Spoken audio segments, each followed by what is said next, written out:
लगभग 5000 साल पहले, जब दुनिया का अधिकांश हिस्सा अब भी केवल जीवित रहने की कोशिश कर रहा था, तब एक सभ्यता जीवन को बेहतर ढंग से जीने की कला सीख चुकी थी।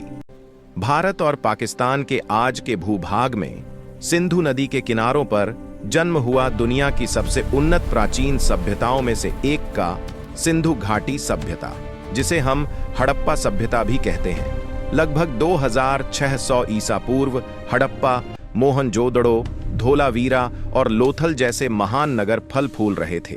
इन शहरों की पहचान महलों या विशाल मूर्तियों से नहीं थी, बल्कि योजना और व्यवस्था से थी।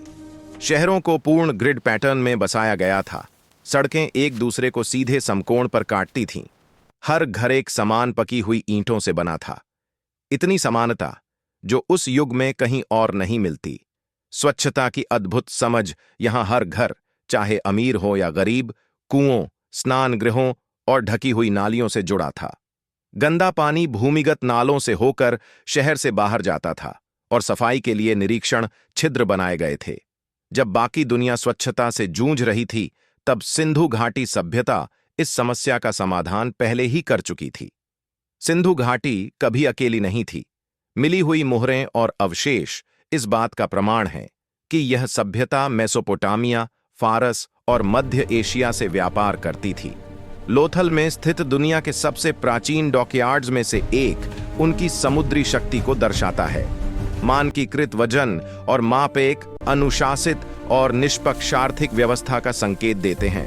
इतनी उन्नति के बावजूद यहाँ कोई भव्य महल नहीं, कोई विशाल मंदिर नहीं और न ही राजाओं की कब्रें, न बड़े हथियार, न युद्धों के प्रमाण। शायद सत्ता राजाओं के पास नहीं, बल्कि नियमों और नागरिक व्यवस्था में थी। यह सभ्यता बल से नहीं, अनुशासन से चलती थी।